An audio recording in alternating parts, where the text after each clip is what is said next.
fastest wrestling on the edge of the world! Hello everybody, this is SPW Bleeding Edge, the podcast about wrestling on the edge of the world. As always, I am Tyler King, joined by David Dunn. David, how are you?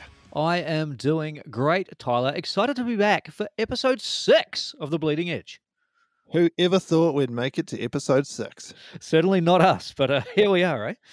And we are very excited, not just about being 6 episodes deep into the podcast, but being only a few weeks away from Fight for Gold weekend.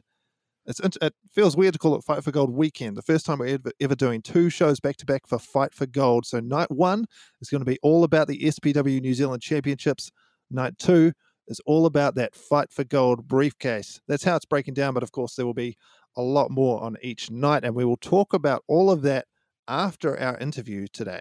That's right. If you've downloaded the episode, you've seen it in the title, you already know who it is, but a massive guest for us on the podcast this week, Slade Mercer, someone who I've been a fan of for a long, long time, dating all the way back to his pro wrestling debut in Wellington in 2005, and a man who since then has gone on to do some incredible things all around the globe, and you'll hear him talk about it in our interview today. You're the first ever winner of SPW's Southern Rumble, but he has done so much, like you said, around the world. So let's not waste any time. Let's get to our chat with the Mercenary, Slade Mercer. We're joined at this time all the way from Taranaki, Slade Mercer. Welcome to The Bleeding Edge. Thank you, gentlemen, for having me. It's always a pleasure to chat with you, David, and Tyler, very, very talented man behind the scenes with SPW. Pleasure to chat to you too. Oh, stop. Great to talk to you too, Slade. It has been a while. Let's start, as we always do lately, with talk about the current situation with the coronavirus. So after months of lockdown in Australia, no end in sight, you're now back in New Zealand. How does it feel to be back in your home country and to be able to do what you love again?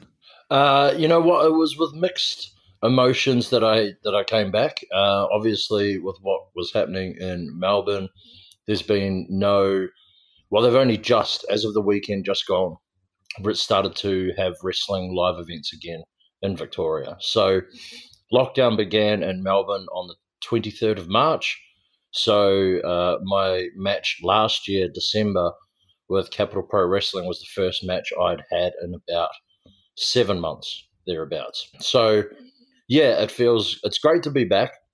It's great to be able to see what the New Zealand scene has developed into since I left. And it's great to be involved with all these different companies, seeing the new guys coming through, seeing some old faces from back when I was around. It's been a real pleasure. And not to mention, it's amazing to be able to get back in the ring and performing again. It's definitely where my heart belongs. So you are back in New Zealand. So let's go back, all the way back to the beginning.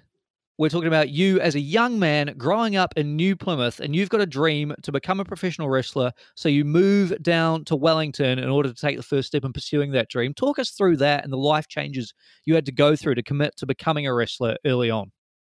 So you are correct. I was 17 years old, and I'd finished high school, and I decided that professional wrestling is what I'd wanted to do. My parents, they convinced me, or rather we came up with a deal where as long as I went to university, I was allowed to pursue that dream. So our compromise was me moving to Wellington, as there were a couple companies there at the time, and I studied at university whilst training to be a professional wrestler. 17 years old, moved to Wellington, and that's when I first met, the first person I met and one of my very first trainers, Johnny Juice, and started at what was then NZWPW, now defunct, Martin Sterling, a figurehead on the New Zealand professional wrestling scene back in those days. It was amazing, obviously, thinking back to those days, thinking back about what it was like when I first started training, the guys that were around, the kind of shows we were doing. Like even when I was just reminiscing on this the other day, we were doing shows at Wellington Town High, Lower Hutt Town Hall, and we were doing 350, 400 fans, which is crazy to think, because even if I think back to then, I was rubbish then. Like, not that I'm not rubbish now, but I was really rubbish then. So to think that we were able to get that much local interest, that the local scene has grown from there to what it is now. And even seeing some of those old faces, like if we talk about moving on from WPW, went to KPW in my next year, and the run that KPW had is still really fondly remembered by fans and by workers. On the Capital Pro shows, I get to see guys like Daniel Martins and Jimmy Fox. And even just coincidentally, this is like a personal highlight. I drove down to Wellington last weekend for the show, and I stopped in at Pack and Save to like grab an energy drink and a sandwich. And I ran into the Ram, of all people, who was there picking up a birthday cake for his daughter. So, yeah, very funny, like all these connections and how they've reverberated throughout. But no, like it was something that I always wanted to do. And here I am now. Oh, man, it's 2021, and I debuted in 2005, March. So we're coming up on 16 years. Scary. So training in those early days, you've mentioned some of the names also involved in your training at that time were Rip Morgan and bushwhacker Butch Miller. So what was it like having men with that level of experience involved in your training early on? Early on, it was hard for me to understand and appreciate the influence and just how much they taught me. And as the years have gone on and I've talked more about it with other people and sort of reflected on it, I've realized just how lucky I was to have the input from both of those guys. Firstly, in terms of Rip's input, at my size and height, there's not a lot of people that are, well, I mean, I guess even if you look generally into the professional wrestling world nowadays, heavyweight professional wrestling has taken a backward step in terms of its popularity, in terms of its prominence on wrestling cards for the most part. And the wrestling business has gotten smaller and smaller. Not that that's a bad thing, but that's just a fact of the matter of what, you know, the fans have shifted in terms of their enjoyment of professional wrestling. They choose to watch something that's a lot more athletic.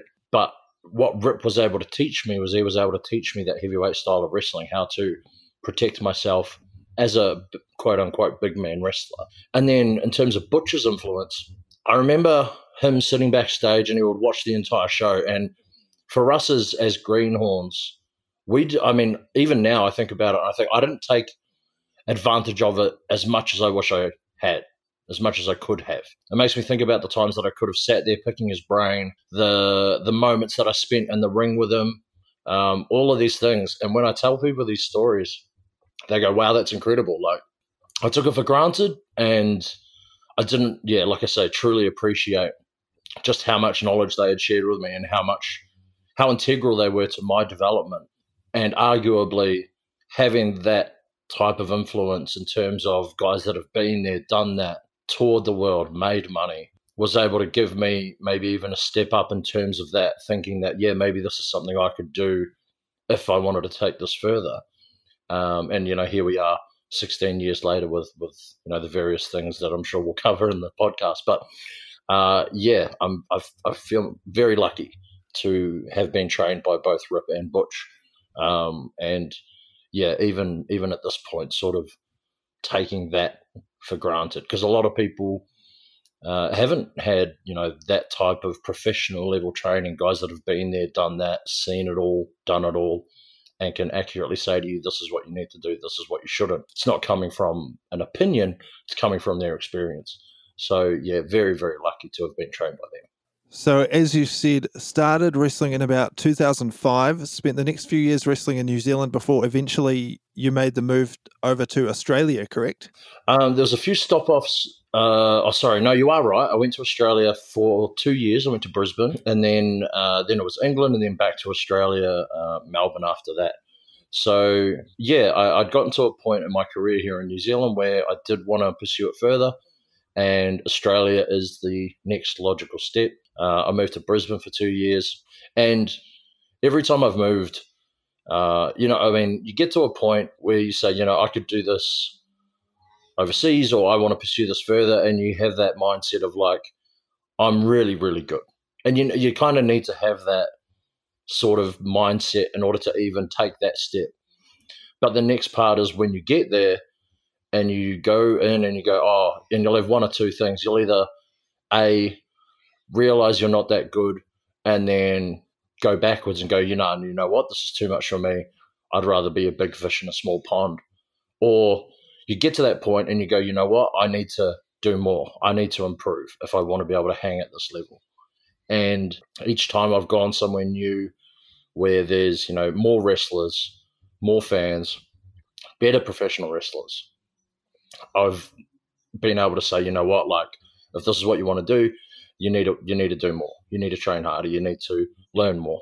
I'm thankful that I took the leap that I did in terms of leaving New Zealand. I distinctly remember one of the old guys that used to be involved with KPW, a guy by the name of Juno the Maori Warrior. And he was a guy from back in the day of On the Mat. And the way those old guys talked about it, back in the day, that was everything here in New Zealand, And Juno, I remember him telling me a story where he said, some of these guys, they went overseas. And Juno didn't have the confidence to do that himself. And so he stayed, which is fine. And obviously, but the wrestling business went how it went here in New Zealand. On the Mat only lasted a few more years and sort of went backwards because of the way television changed. And also, if you read Steve Rickard's book, and they talk about the sort of booking decisions that he regrets making. But Juno, when those guys came back and they say, oh, I've been here, I've done this, I've went to Germany, went to America, all these places. Juno said to himself, I wish I'd gone. Because you never know. Like, you have to take that leap. You have to take that jump. And he said to himself, I wish I had. Because now I'll never know at my age if I could have made it or not. At least if you give it a crack and you step out and you test yourself, if you realize at that point that it's too much for you, at least you gave it a shot as opposed to just never leaving. So those words always stuck in my head. And so I had to try. I had to get out and give it a go. And even though everything sort of come full circle, I'm back here in New Zealand again, I really don't regret making that leap. And I've had some incredible experiences that I know that I wouldn't have had if I had just stayed here. Nice. That's definitely some advice that any of our listeners can take to heart, sort of no matter what field they're in. So you mentioned not only moving to Australia, but also around the world as well. You've wrestled in the UK and Japan. This is an open-ended question, but what are some highlights that come to mind from your world travels in wrestling? Oh man, there's heaps, and I guess I don't want to bore the audience with just rattling off stuff. But my very first match when I got to England was against a guy called James Mason. For real fans of wrestling, or if there's anybody in British wrestling listening, they understand and know just how good James Mason is. James Mason is currently a producer for NXT UK, I believe, or a match agent, or perhaps a trainer at the school. So that speaks to his pedigree. But it was my very first match in England, and I remember, we barely talked about anything, and we went out there and we did the match. And like I talked about before, it was one of those moments where I realized, yeah, you know what, I'm not that good, and there's more that I need to learn. So that I was very privileged to have that match with him. I had a couple really good matches in England. I got to work some of those. There was throughout in England, they've had a couple boom periods. Obviously, they just sort of had one, and now they've got NXT UK. But there was also a boom period in the late 90s, early 2000s. And that was guys like Johnny Storm, Jody Fleisch, Flash Barker, a handful of dudes, and the scene was really pumping. And the ability and chance that I've wrestled Johnny Storm, I don't know, 20, 30 times because we were doing the runs on the camp. Wrestling Flash Barker, these kinds of things as a professional wrestler are exciting, okay, yeah, to a fan perhaps, they're not at their peak anymore and they're not, what they used to be. But for a professional wrestler to be able to be in the ring with these people and learn from these people is huge. Another one, if I take a step back to Australia, when I was in Australia living in Brisbane for 2 years, there were a couple of times where I did IWA tours. So IWA is a company based in Sydney. And in Australia, similar to New Zealand has your AMP shows. And in Australia, they have what they call royal shows, which are very similar things. So it's like an agricultural thing, they bring cows and there's horse events and various rides and food and whatever else. And in Australia, they'd worked out a deal to have professional wrestling at these royal shows. And the guy who runs IWA is a guy by the name of Mark Mercedes, who's a name well known throughout Australia. And for New Zealand fans, they may know him best from wrestling Rick Steiner in the opening match of WWA The Reckoning. That's a real throwback. And if anybody bothers, because I'm pretty sure it's on YouTube, if anybody bothers to go back and watch WWA The Reckoning, which was like the first wrestling pay-per-view in New Zealand that I recall ever, you can watch the crowd shots and see pretty much every single New Zealand professional wrestler that was active at the time sitting in the audience. So Mark Mercedes ran this company. We were doing these AMP shows, and he'd retired at this point, but he brought a crew of us, and me and another guy, Esteban Molina, were having a match. And Mark got so excited by watching us work that he was like, all right, I'm working the afternoon session. So I got to wrestle against and tag with Mark Mercedes. So at the time, that was massive for me, because I remember he was legitimately the first live wrestling match I'd ever seen. And here I am a few years later in the ring with him. And then I guess if we talk about Japan, one of my Japanese highlights, so I'm a big fan of Jun Akiyama. And when I was first watching wrestling and learning in 2005, 2006, 2007, Noah was huge. They were killing it in Japan. Incredible cruiserweight matches, incredible heavyweight matches, all of it. So all of us boys that were training, we'd watch a lot of Noah. And so being able to go to All Japan, being able to learn from Jun Akiyama, and then, I mean, I'm sure a lot of the guys speak English, but it's a real funny sort of kayfabe where they don't necessarily want you to know they speak English, or they'll choose to interact with you how they see fit sometimes, whether they speak to you in English or not.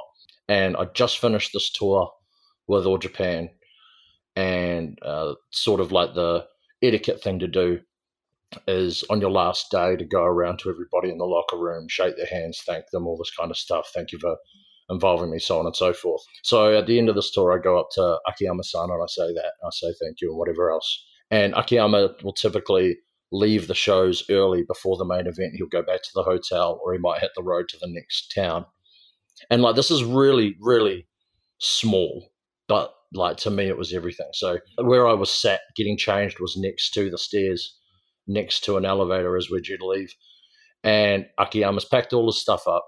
He's walking past me and he stops. He puts his hand on my shoulder. He looks down at me, he nods his head, and he walks off. And so, like, in that moment, I was like, all right, like, I'm not complete and total garbage. Like, Akiyama's walked out. He knows it's my last show for this tour. He's acknowledged me. He's given me that. And I was like, you know what? That's something I'll have with me forever. So, yeah, I've had some really incredible moments. And even in Australia, you've been lucky enough to work with some internationally known names as well. Yeah, in Australia, I've been very lucky to have the kinds of matches that I've had. Australia, obviously pre-COVID, had a really big boom period for the last 3, 4, 5 years where we had so many international talents coming out, shows all over the country. I was able to travel interstate, wrestling more often than not, like maybe 3 weeks out of a month. I'd have shows all over the place. And I guess due in part to the level of experience that I've had in terms of going to England and working these things, promoters saw me, or at least they trusted me to put me in a position to where they go, okay, we're going to put you with this international guy. And I mean, it's part because they see the draw of that to the fans. They say, oh yeah, this will be something the fans would enjoy. But the other side of that is also the promoter having faith and trust that you're going to go out there, work with someone who's a professional, and you're not going to hurt them. You're not going to piss them off so that they don't want to come back to the country, things of that nature. Being put in that position is a massive, massive compliment. And yeah, dude, like if I think about the names, like, and the thing is, when I start listing them off, I sound like a dickhead because it's just ridiculous, some of the names. Like, if we talk ex-WWE, there's guys like Luke Gallows, EC3, old school guys like Shane Douglas, Sabu, James Storm's another one. I worked a match with Scarlett Bordeaux about a month before she got signed to NXT. Just being able to, share a ring with all these people, do this stuff, is pretty surreal. Ken Anderson's another one. A lot of people bring up that match. If you want to check that out, that's on YouTube. There's a triple threat with Mr. Anderson or Ken Kennedy, as he was known in the Fed. So, I really enjoy those moments. And I also enjoy being able to go in there and work with these guys and have these guys come out and go, yeah, you know what? Like, this wasn't a waste of my, 16-hour flight from the States for them to be able to come out here, have a good match, get taken care of. Because most of the time when these guys come over, and I don't fault them for it, when these guys and girls come over, like, it's a long flight and they're jet lagged and they're tired, and like some of them are probably even sore just from being cramped on that flight for so long. So some of them are already not in the best mood once they even get to the show. So if I'm able to go in there and to be able to take their mind off of the fact that, they come in worrying, oh man, I'm going to have to carry this dude, I'm going to have to do everything, like he's not going to know anything.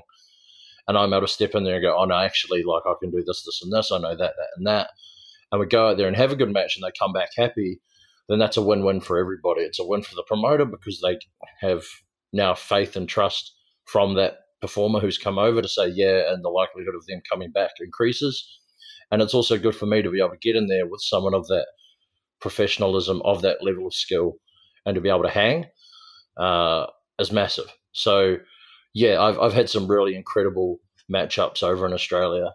And I've learned a lot.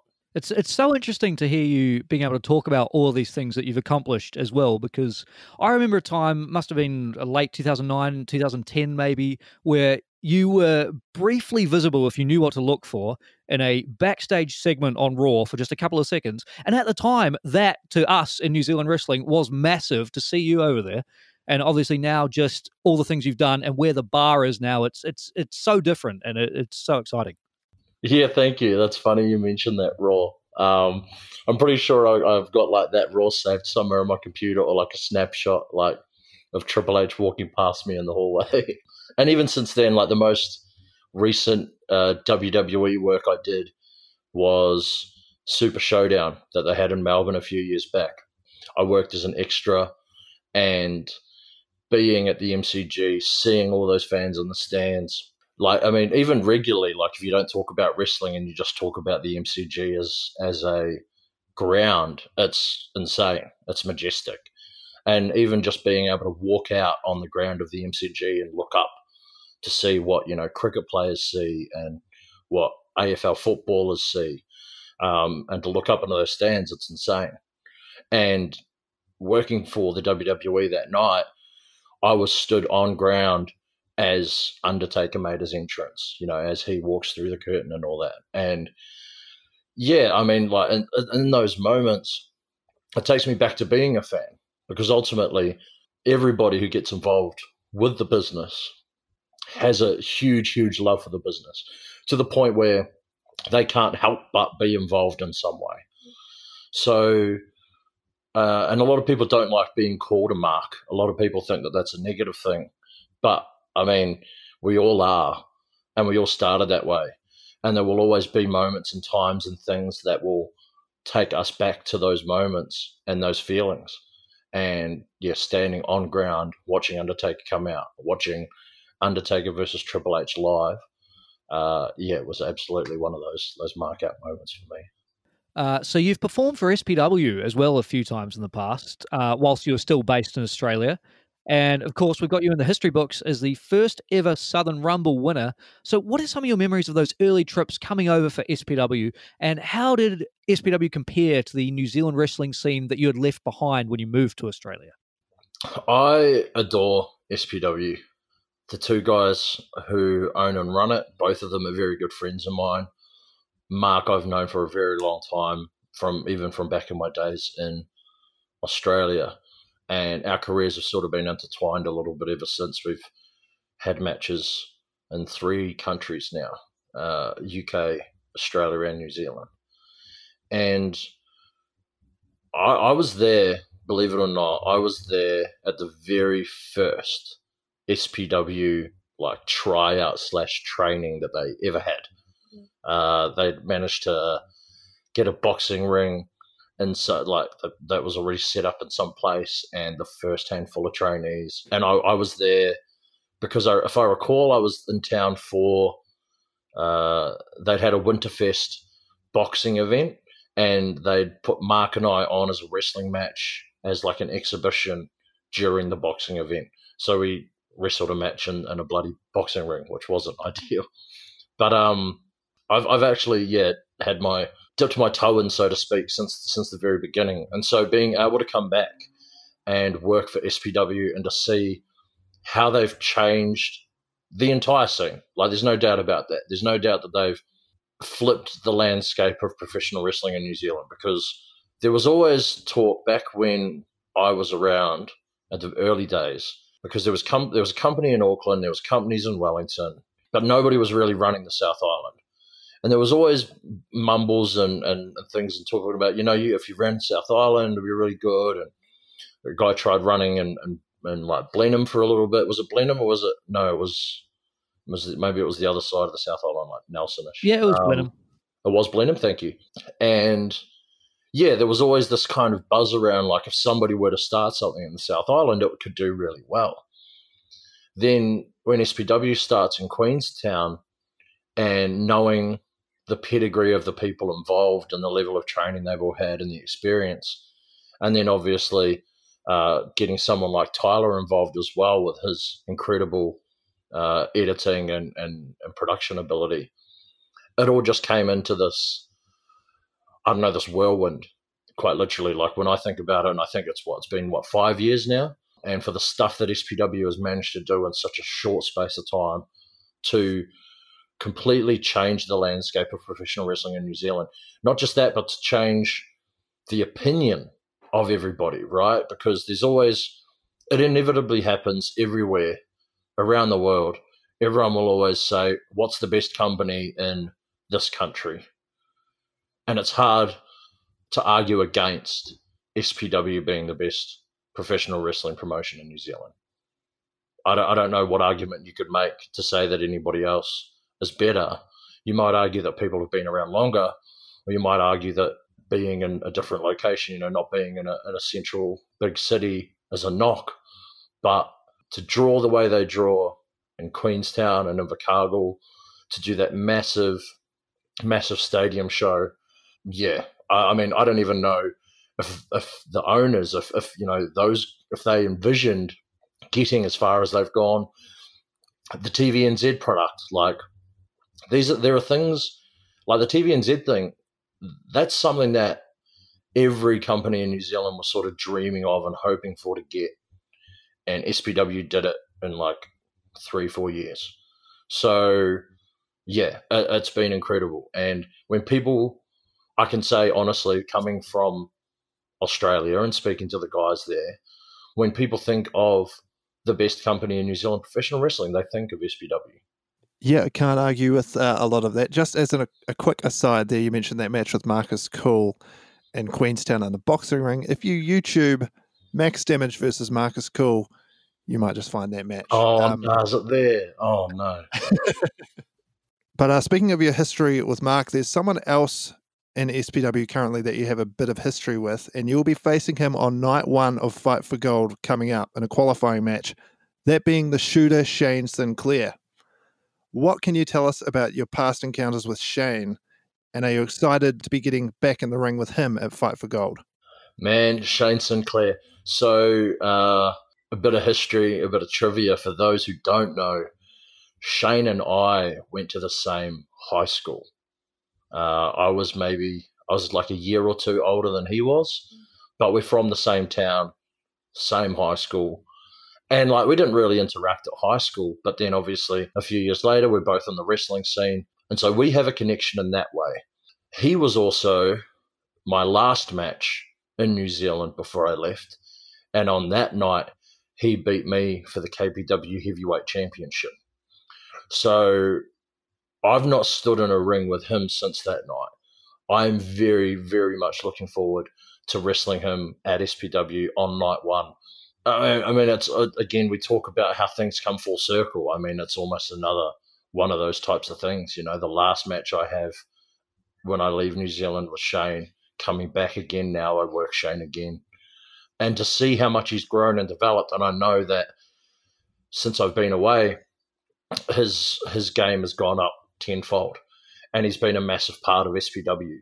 So I wonder if going into Fight for Gold for Invercargill, going into that match, whether people are going to think back to when I was there, think back to when I won the Rumble, think back to when I worked Marcus Cool, and then look at Shane and then go, you know what, it'll be a fresh matchup for them. For Shane and I, it's a throwback. And so, and aside from that too, I did also have a hand in training Shane, in teaching Shane how to be a professional wrestler. So it's a little bit of that student-teacher sort of who's the master now type vibe to it. So yeah, it's something I'm very, very excited for. And I think that SPW fans are going to really enjoy it. And they're not asking you to look past Shane, because obviously he's a big challenge standing in your way, but casting the net a little bit wider. Is there anyone else on the SPW roster that you're looking forward to having a chance to take on at some stage in the future? Well, quickly shout out to Will Power. I worked Will Power last weekend for Capital Pro Wrestling, and he's a dude who I've always wanted to get in the ring with. He put up a great fight. It was a really fun match. Like, even though, you know, there's quite a size differential, he definitely took it to me that match, no doubt about it. When I think about the current SPW roster and think if there's anyone, I've not had the chance to go one-on-one against T-Rex. And I would really, really relish that. Like I mentioned before about how there isn't many heavyweight professional wrestlers, and heavyweight wrestling has sort of taken a backward step. But even now when you see them promote it, you know, they promote two hosses or they promote two big guys, and you see it in the companies like AEW or Impact or whatever. People enjoy it again because, I mean, wrestling's cyclical, and what's popular rotates and evolves. And like we talk about, like with professional wrestling having such a massive a massive focus on cruiserweight wrestling and that style, it's almost gone the other way now, where people have gotten so burnt out on, you know, all these flip counters and Canadian destroyers on the apron that they go back to like, oh, I remember when the heavyweights used to absolutely batter each other. And being able to step in the ring with him and knowing his, you know, he first got a start at the Storm Academy, and now all of the wrestling that he's done throughout New Zealand. Yeah, we've just never had a chance to go one-on-one, toe-to-toe. So he would be one for me 100%. Well, hopefully we get to see that at some point down the line. So as we've said, you're back in New Zealand, you're back in SPW. Obviously, we don't know what's happening with the world, but how long do you plan on sticking around? A lot of people ask me that. Honestly, it's kind of tentative. Like you say, with what's going on in the world, with how restrictions have been in Melbourne, like I mentioned before, they've only just had live events again. There's still indoor number restrictions. There's still social distancing. There's still face masks and hand sanitizer use and stuff like that. And not that I'm against it. I'm not saying that at all. I think that's all appropriate and that's all correct, and it's what they should be doing. The bad part about all of those restrictions and what that does is it does negatively impact on the atmosphere of a professional wrestling show, because a wrestling show is not unlike a concert to me, and it's all about loudness. It's all about people interaction, not just with the fans, but also wrestlers to fans.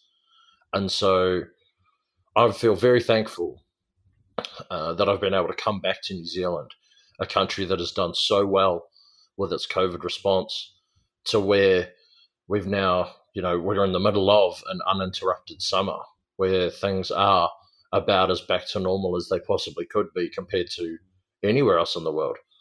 And I'm not the only one who's come back, you know, because you look at a handful of these guys who came back from England, came back from, you know, Japan and stuff because of everything that's going on. And so I feel very, very blessed to be able to come back here, to be able to perform again, to be able to share my knowledge with the guys and girls that are here now.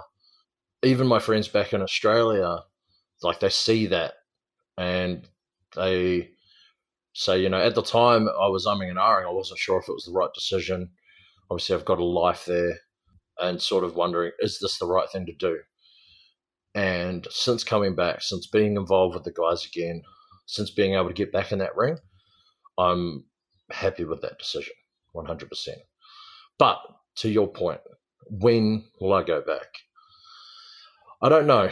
I'm maybe before the end of this year. Again, it's going to be dependent on so much of what's going on in Australia. I really don't want to be back in Melbourne and performing again until I'm confident that everything's back to some normality there, not just for the fans' sake, but also for the performers' sake. That we do talk a lot about, or we have concerns for, putting fans into those spaces with the pandemic going on. But it applies to the workers too. There's another wrestler in that ring opposite you. There's a referee in that ring as well. And all the backstage interactions, as I'm sure you guys both know, it's not like we have the most spacious and luxurious of accommodations behind the curtain. So all of these things play a role. And I'm really just waiting to see what happens. But the fact that I'm able to do that here and continue to perform and continue to hone my craft, as opposed to still being in Australia, still sort of waiting with bated breath. Because, it's still happening. Like, if we talk about even just in Melbourne and the way Australia is broken up into states, back when I was there, I was regularly working in 3 different states. I was regularly working Victoria, New South Wales, and South Australia. And so with the constant changing of rules and regulations, there was a show in New South Wales that one of my friends had to cancel. He couldn't work at last minute because all of a sudden they had an outbreak. And all of a sudden, anybody coming from another state had to enter a 14-day quarantine. That's just not tenable for, the way that we do these shows. So, you get your hopes up, you get excited, yeah, I'm going to go wrestle here, and then all of a sudden it gets taken away. Or, you get excited for a show locally and then something changes or whatever else. Not that couldn't happen here, but obviously the New Zealand government and the way the population has handled it much better. So, yeah, I really just want to wait for it all to die down, get back to some normality so that I'm not having to, cancel events and things. And very thankful to be able to be here and to be able to, work as much as I have been. And while we have you back here, you have been performing all over the country and you've been running some training seminars as well. Is there perhaps one piece of advice that you could distill from those for people who are aspiring wrestlers out there thinking about getting involved in professional wrestling? I guess the thing that I want to say to them is that back when I wrestled, people would talk about wanting to be in the WWE, or people would talk about wanting to wrestle overseas, and people would laugh at you because it just seemed so far-fetched. It just seemed so far outside the scope for someone from New Zealand to go and be successful. And here we are now in 2021, New Zealand professional wrestlers all around the world, New Zealand professional wrestlers in the WWE, in Japan, England, Mexico, you name it. So if that's your aspiration, if you want to do that, if you want to see the world, travel, professional wrestle, if you want to go to the WWE, it's not unrealistic anymore. It's not something that's just an insane sort of pipe dream. So if that's what you want to do, if you want to better yourself, improve, whether that's just, wrestling for more companies, if you work for one company, train at one company currently, you want to be able to wrestle nationally around New Zealand, whether that's taking that leap and moving to Australia, trying to wrestle over there, make a name for yourself there, England, Mexico, or even as high an aspiration as the WWE. Understand that, one, it's not outside of the imagination. It's not outside of the realms of possibility. But also understand that a lot of hard work goes into that, and a lot of training, a lot of dedication, a lot of time, not just in the ring, in the gym, with your diet, all of these types of things add up. And for those with those aspirations, the only thing that I will say is that get out and get as many matches and train as much as you can, because that's the only real way to improve. You can continue to train and go to seminars and do all that stuff on and on and on. But the best training and the best experience you can have is being in that ring, in front of an audience, having a match. That's where you learn your strengths. That's where you learn your weaknesses. That's where you learn how to cover for your opponent's weaknesses, how to highlight your opponent's strengths. So, one, it's not completely insane to say that I want to be in the WWE coming out of, Takapuna, or coming out of Invercargill, or coming out of Westport. But two, understand the level of sacrifice and work that it will take. I really do think that, even from watching overseas from Australia, watching the New Zealand scene, and now coming back and working with a handful of these guys and girls, there is a massive amount of talent here. And if there is anybody out there that wants to make something of this, it is absolutely a possibility with the right amount of work. Incredible advice there. Thank you so much for your wisdom. I feel like, man, we've just barely scratched the surface of talking about your career here. But thank you so much for joining us. Before you go, I got to ask about the social media plugs. What are they for you? Where can people follow you on social media? Yeah, sure. Thank you. I really appreciate the chat. I appreciate the time to talk about my favorite thing, professional wrestling. Social media, at Kiwi Wrestler. You can find me under that handle on Twitter, on Instagram. If you search Facebook, I've got a fan page, Slade Mercer. There's a YouTube channel with a bunch of my matches. I've got a Daily Motion as well, if you search Slade Mercer. And feel free to, follow me, message me, whatever. I always like to interact with my fans. If you guys are putting me up in stories, I'll share stories, things like that. Please do get in touch. It's awesome to have you back, Slade. I am so looking forward to your match with Shane Sinclair at Fight for Gold. And hey, maybe we'll see you in the ladder match on night 2 as well. But it's great to have you back in SPW and amazing to talk to you. Hopefully we'll see you in many more shows throughout 2021. Thanks for joining us, man. Thank you guys for having me. Much love to you both. Can't wait to see you both down there at Fight for Gold. There he is, the Mercenary Slade Mercer, back in New Zealand, back in SPW. Excited to see him at Fight for Gold. David, I noticed he referenced me being a contributing factor to the success of SPW, but he didn't mention you. Well, we know who was all thinking it, Tyler, but it's only limited time on the podcast. You can't shout at everyone. I forgive you, Slade. It's fine. But let's talk about the Fight for Gold weekend we've got coming up 5th and 6th of February. Like I said at the top of the episode, night 1 is about the championships, night 2 is about the Fight for Gold briefcase. So let's talk about night 1. We've got 8 men entered in the tournament. Qualifying matches. The winners of each match will go on to a ladder match on night 2 to compete for that Fight for Gold briefcase. We know the competitors, and we are going to run down the matches for night 1 of the qualifying matches for the Fight for Gold briefcase. So, David, are you ready? I'm ready, Tyler. Lay them on me. Well, we already know the first one.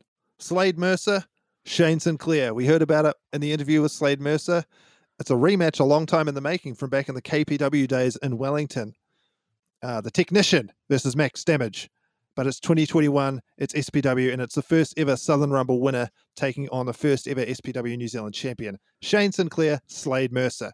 Listening to Slade Mercer talk about that match and then just you now running down both of these men's accomplishments, it's got me really hyped up. I was already excited about the possibility of seeing these two get in the ring because they're two of the best we've ever had in SPW. But hearing Slade and how motivated he is and hearing you run down, this is the first ever SPW champion versus the first ever Southern Rumble winner for a spot in that illustrious Fight for Gold ladder match. I mean, it doesn't get much bigger than this, Tyler. It's New Zealand wrestling royalty. It could be the main event, but it's not. It's a qualifying match. It's 1 of 4. So are you ready to hear the next one? I certainly am. Who have we got?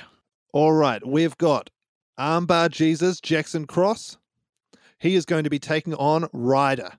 Quite a lot of history involved in this matchup here. Of course, Ryder, the former golden boy of Professor Palmer, but now Jackson Cross, the new pet project of Professor Palmer. So it'll be interesting to see how this one plays out. And yeah, if you've seen Kiwi Fight Nights on SPW On Demand, you would have seen Jackson Cross and Professor Palmer take on Ryder in a handicap match.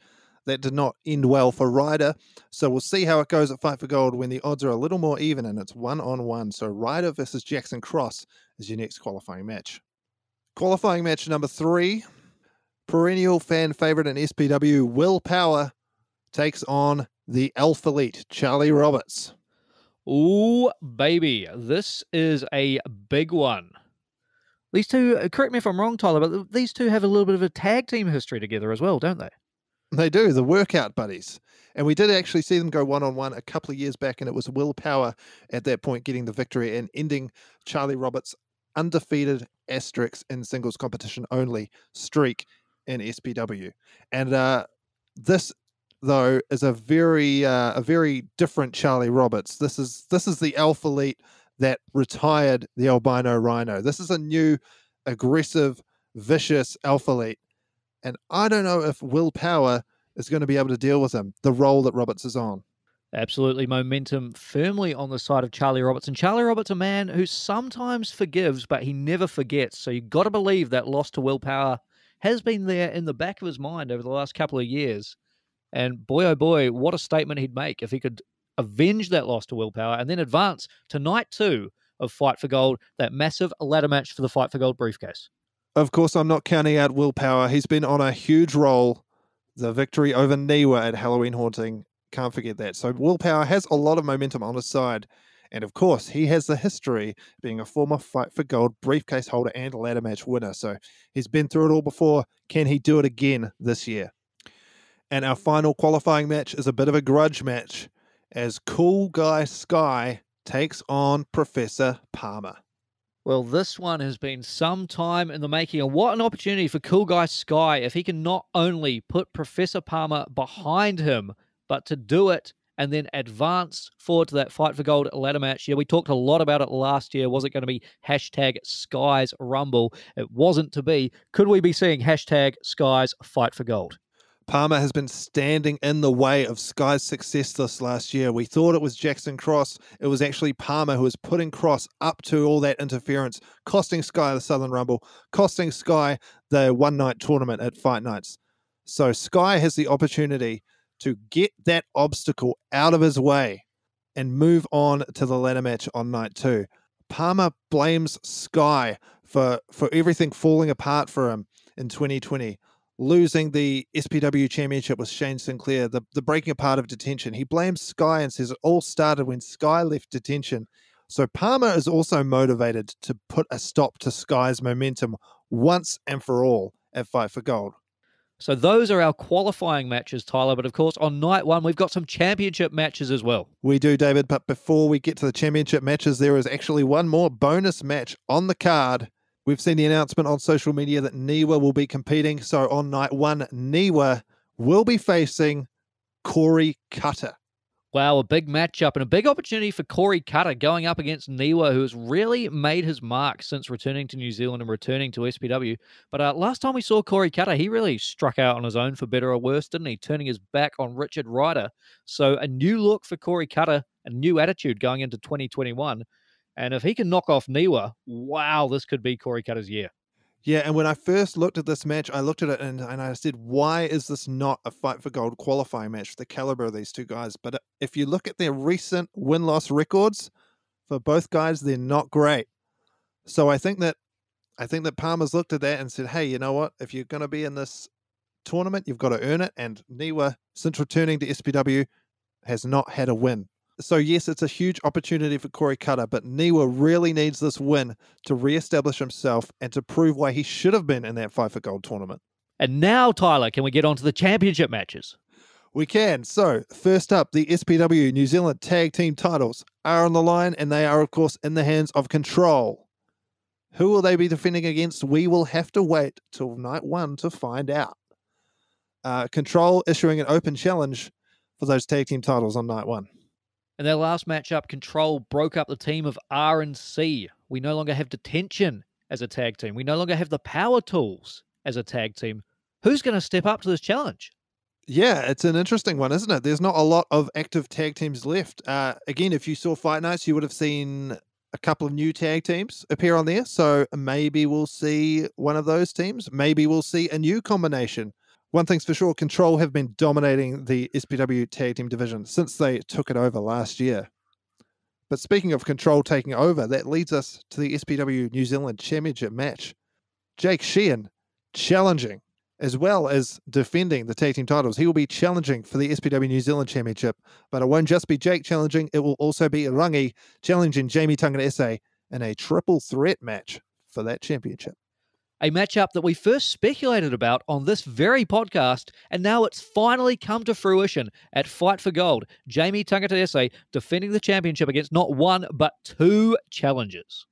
I'm stoked that Rangi is in the main event. Everyone that's bought the Rangi beanie and the Rangi bucket hat, bring that to Fight for Gold Night 1 to show your support. But yeah, it's interesting for Jake Sheehan. He said with Control he wants to take over. They've taken over the tag team division already. But part of taking over, it's like double the responsibility. Now he's got to defend one title and try and win another one. Is he spreading himself too thin? Or is that going to be the night that Control really takes over? And will Jake Sheehan be the new SPW New Zealand champion? He has beaten Jamie Tangata Esse before. He's the only man to have ever done it. If you want to find out the answers to these questions, there is one way to do it, and that is come and join us at Fight for Gold. Tickets are available now if you're listening to this in New Zealand. If you are listening to us from outside of the country, Fight for Gold will eventually be available on SPW On Demand. And that is only night 1. So we've just run down the card for Friday, the 5th of February. Then we've got night 2, Saturday, the 6th of February. But the thing is, a lot of the matches happening on night 2 are a mystery to us because we got to wait to see who's going to win those qualifying matches on night 1, who's going to make it to the night 2 main event, which is the 4-way ladder match for the Fight for Gold briefcase, where the winner will be able to challenge for the SPW New Zealand Championship anytime, any place. But there is one match we can confirm so far for night 2. That's right, one match confirmed for night 2, and it is a big one. Two of SPW's most popular stars going head-to-head. Of course, we're talking about the hooligan Marcus Cool, and he's taking on Niwa in what is going to be a matchup for the ages, Tyler. I'm calling it now. This one has all the makings of a classic. An SPW Dream Match. It has been so cool to have Niwa back in SPW. And to finally be able to have all these matches that we didn't get to see because he debuted on the first show and then he was on the second show and then he was gone. So to be able to see him come back and wrestle Shane and wrestle T-Rex and now wrestle the Hooligan, all these stars that were on night 1 but they never interacted. This is one I've been looking forward to for a long time. Niwa and the Hooligan goes down on night 2 of Fight for Gold. So there you have it, a massive weekend of wrestling coming your way February 5th and 6th. SPW Fight for Gold on night 1. 2 championship matches and the qualifying matches for that Fight for Gold ladder match. And night 2, it's that SPW Dream Match, Niwa versus the Hooligan, and then the Fight for Gold ladder match in the main event, plus more to be announced. That is it. Fight for Gold weekend, February 5th and 6th. Tickets, eventfinder.co.nz. Man, David, I am excited. As am I, Tyler. I cannot wait. I'm counting the days. We will see you at Fight for Gold, and we'll see you again next time on The Bleeding Edge.